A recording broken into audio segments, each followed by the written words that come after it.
like, oh, if we just shoot at that wall and we don't see off the wall, then it looks like we're in a whole factory when actually we're in front of one grungy wall.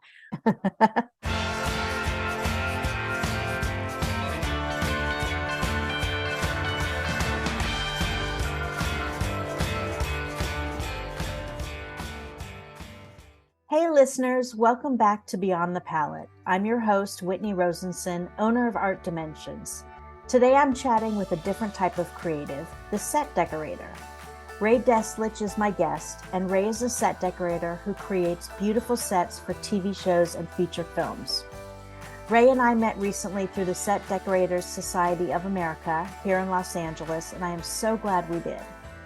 Most notably, Rae's credits include the feature film Promising Young Woman starring Carey Mulligan, and TV shows such as Supermarket Sweep in 2020, part of Netflix's Lincoln Lawyer Season 1, and Drunk History Seasons 4 through 6. Also, Rae recently finished set decorating for the upcoming Netflix show Daisy Jones and the Six, adapted from Taylor Jenkins Reid's popular book. That will air later this year, and I'm super excited for that. I'm thrilled to be interviewing Rae, and I'm excited to hear more about their inspiration and background. So let's dive in. Hi, Rae. Welcome to the show. Hi, Whitney. Thank you for having me. Thank you for being here. I know how busy you are, and I want to thank you for taking time out of your busy schedule to talk with me today.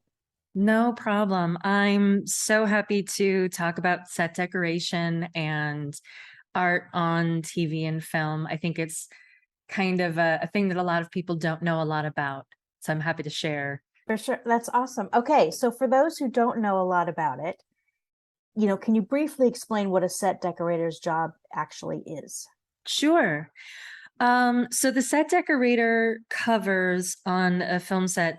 We do everything, I like to say, from the walls to the floors outwards. So we do everything on screen that isn't a prop or an actor or like a wall. That would be the furniture, that would be interior plants, any on-screen lighting, everything that would be decor in the real world for a set decorator, that's set decoration. And then, of course, for exterior sets, we do a lot of things that people don't usually think of as decoration. Like for an exterior set, we might do the trash cans or the street lights. Or if you're in like a factory, we might do, big pieces of machinery. Or if the set is a spaceship, we would do, the stuff that goes on the walls of the spaceship. So we help assemble the visual environment of the TV show or movie. That's great definition. Thank you so much. All right, let's get a little personal. For those listeners who don't know who you are, can you give us a brief snapshot of your journey to where you are today? Sure. Well, I think starting at the beginning, I went to film school at Columbia College Chicago. And from there, I started working on, student films and independent projects and, really, really small indie films. And I sort of fell naturally into the art department, as it's sort of widely called.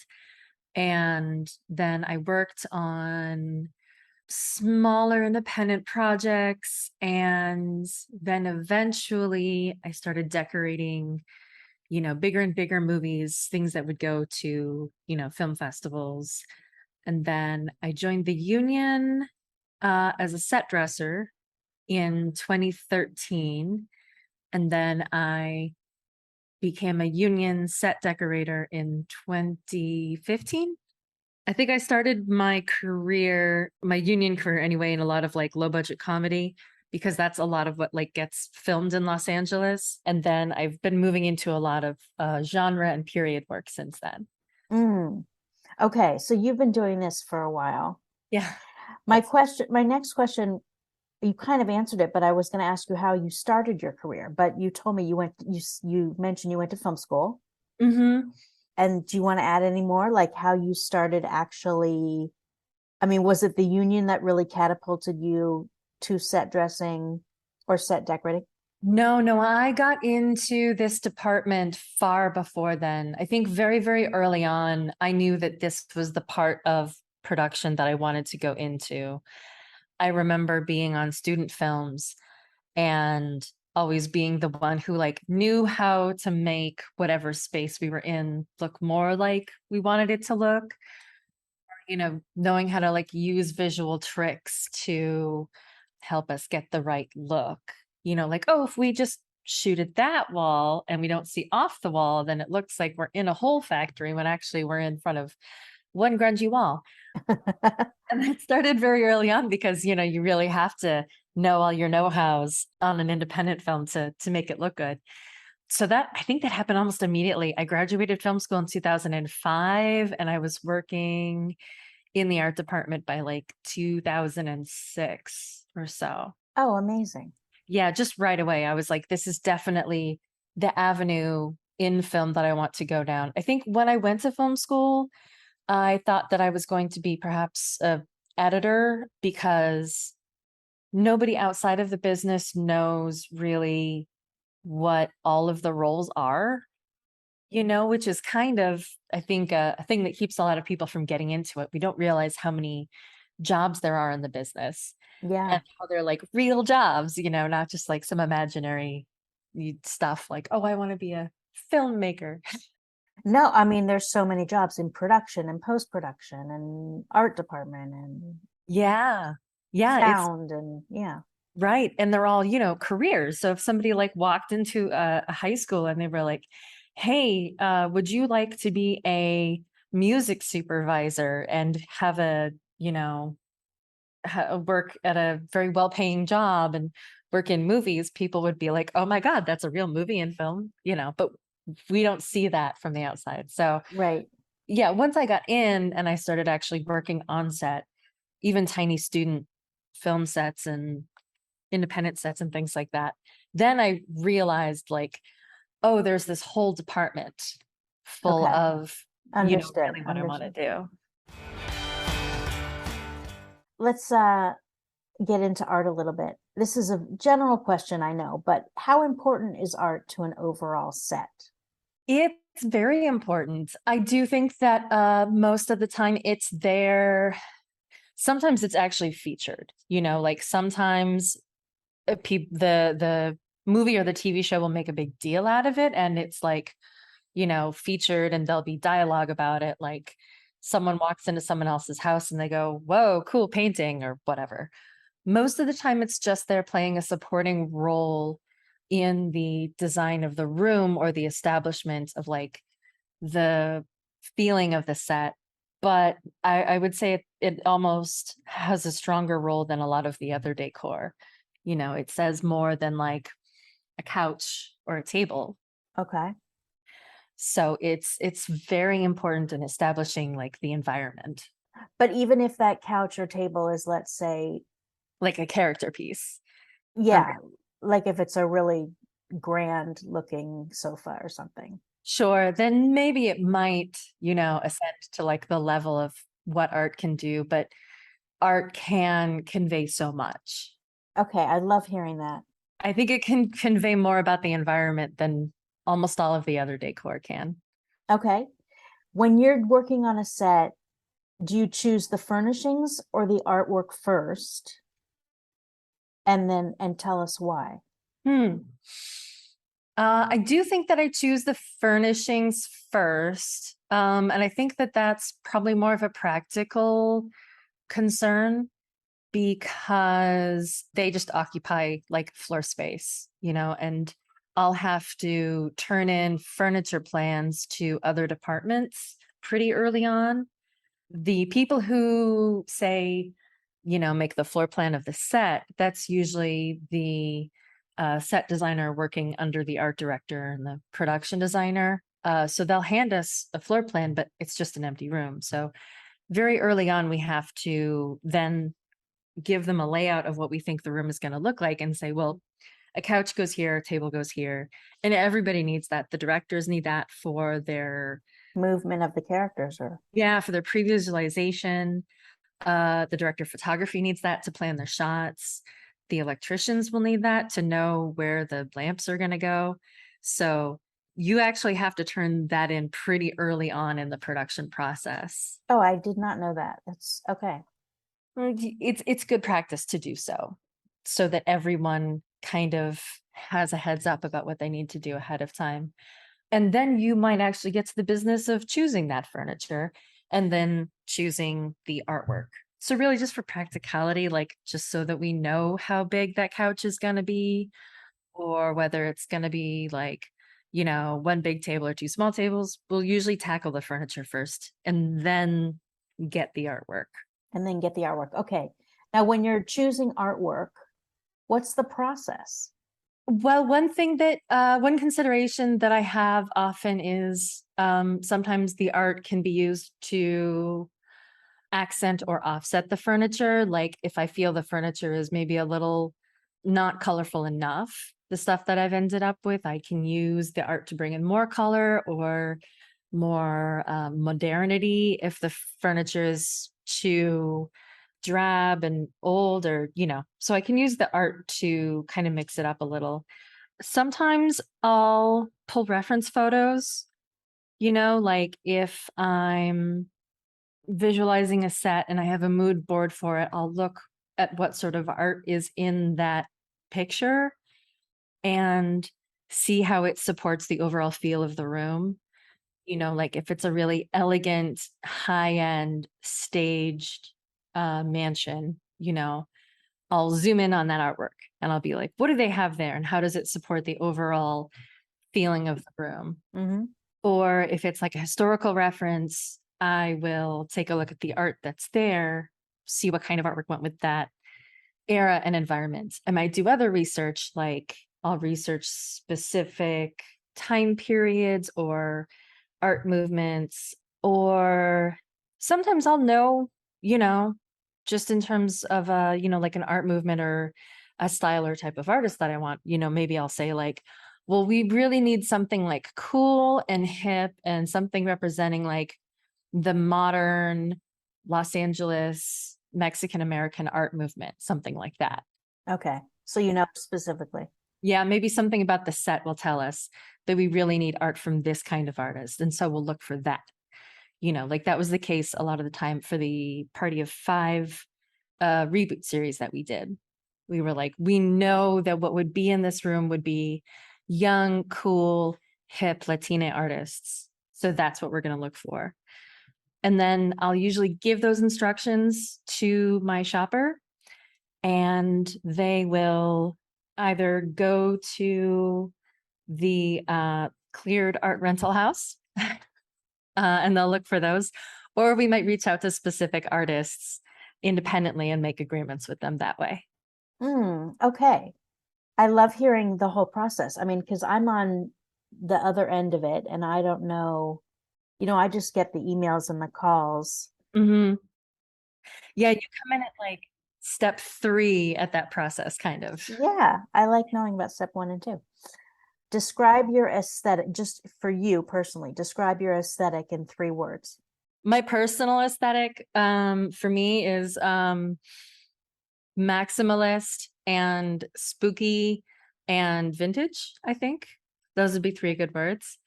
And to some extent, kind of the same for sets. I am a maximalist when it comes to decor. You can take away, but it's not as easy to add, so I always kind of over decorate. I love period, so I'm not afraid to lean into lots of different eras. That's good. That's good. Yeah, I would say like texture and layering. I'm known for a lot of layering and a lot of overlapping elements in my sets. Okay, that explained it perfectly. I love that. Can you tell us a little bit about the sets of Daisy Jones and the Six? Or are you not allowed to? Yeah, yeah. Especially since it's based on the book pretty closely, which I'm sure you're very happy to hear. Yes.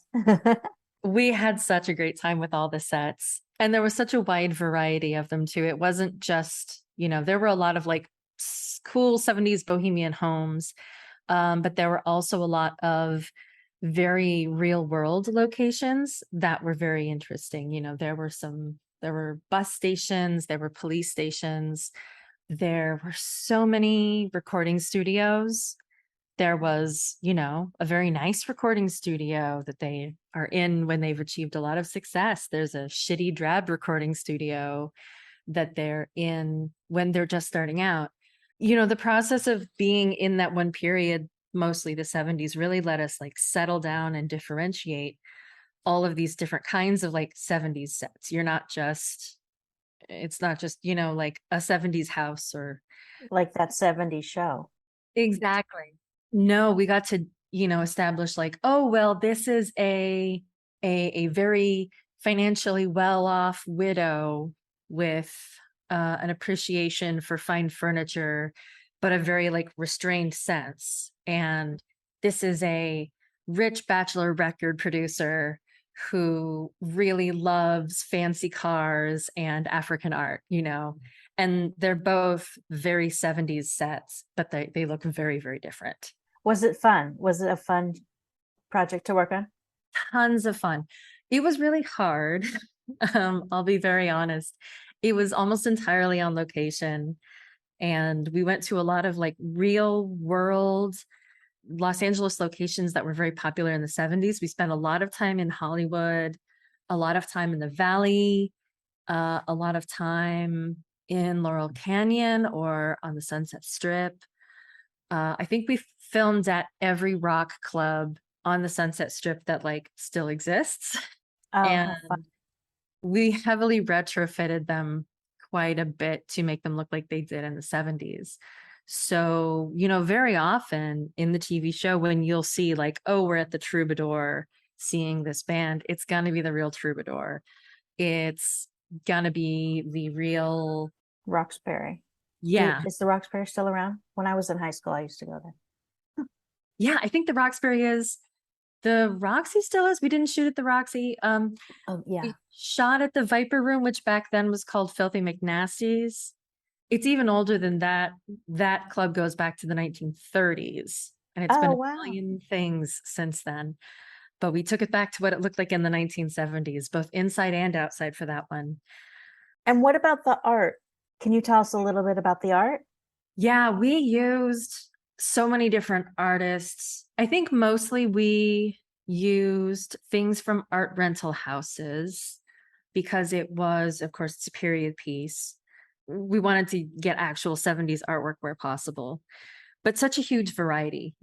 We used adorable tiny watercolor sketches of Harlequins for like a 1960s little girl's room. We used really beautiful African art for the record producer's house, Teddy, of course. We used some very mid-century, like 70s mid-century modern artwork for the hotel rooms, which were supposed to be very high-end and up to date. So a great variety. Huge, huge variety. Everything from like landscape photos that we used in a bus stop to historical photos of Los Angeles that we used on the Wow. walls of the Formosa Cafe. How Um, fun. so many, just a wide, huge, different variety of artwork. That's very cool. Hmm. What's your favorite aspect about being a set decorator? I think that's it, is that it's something different every single day and that you get to visit and kind of work in and recreate all of these worlds that like don't exist anymore or exist somewhere else or that don't exist at all in the case of sci-fi and fantasy and things like that. Not everyone gets to go visit the 70s in their work or you Very know true. work in a spaceship or work in Singapore or whatever, and we get to do that kind of in a way. We get to go and visit it and learn about it and recreate it.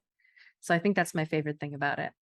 I love that answer. And I'm getting inspired just hearing you talk about all this. What's the hardest part about being a set decorator?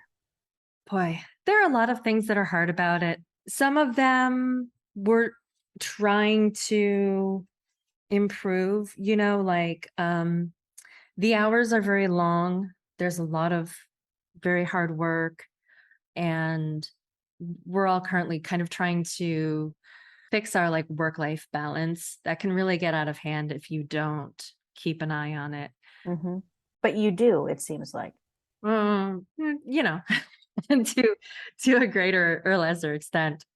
I think we're all currently in this like industry-wide movement to like curtail working hours and to realize that like, answering emails off the clock is work, and that we need to sort of defend our personal and professional boundaries. That's so true. That's great advice for, I mean, I don't know if you meant it as advice, but it's great advice for everybody. Yeah, and I feel like that's a movement that's kind of hitting all professional sectors right now, is everyone realizing, and even artists, because we are, as decorators, both artists and craftspeople, that even though we're making something that is art, it's still a job, and we have to realize that we do get to pay, we do deserve to get paid for every minute of it, even if we love it, and we deserve to be safe and protected at all times For sure. within the job. Here, here. Yeah, so that can be a really hard part of it.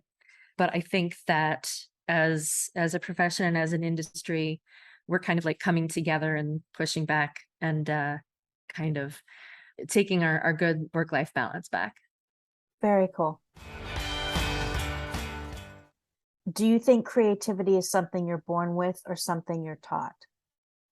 I think it's both, actually. I think that all human beings have creativity, and I think that not everyone has found the avenue or been given the opportunity to open it up.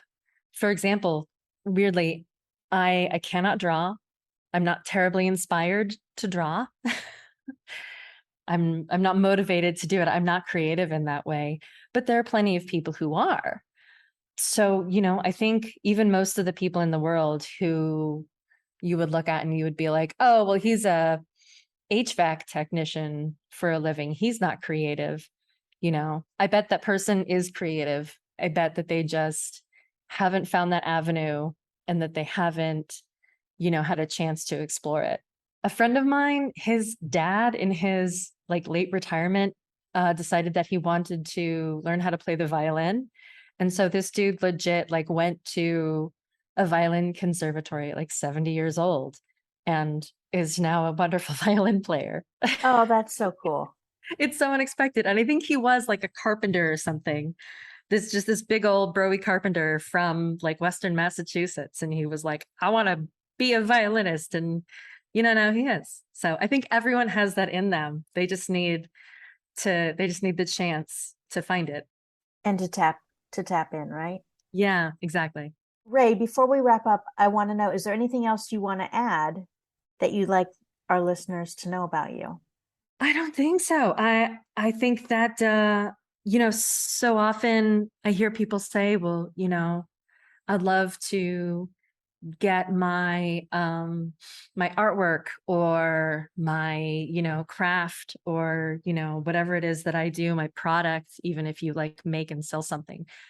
They'll say like, wow, I'd love to have it in TV shows. I just don't know how to get it, and they act like it's this crazy, like out of the reach thing. And it's really not, we're No. people, and we're accessible. And there are even companies, that help people get products or art or other things on screen. And I guess I just want people to know that if that's something that they would love to see, that that's absolutely a possibility, and that it can be achieved, and they should like reach out and try to find out who can help them do it. That is such that not only was that beautifully said, but that's just such a touching remark. So thank you. You're very welcome. Well, this was so fun. I want to thank you so much. Now, for a bit of admin. Listeners, I invite you to join the Beyond the Palette Facebook group, where you can ask me questions, make requests, and see fun videos with the artists I work with. And be sure to follow Art Dimensions on Facebook too. Thank you, Rae, for being a fantastic guest on Beyond the Palette. Thank you, listeners, for tuning in. Make sure to follow Art Dimensions on Instagram at Art Dimensions. And to you all and to Rae Deslich, set deck extraordinaire, have a fantastic, productive week and happy creating.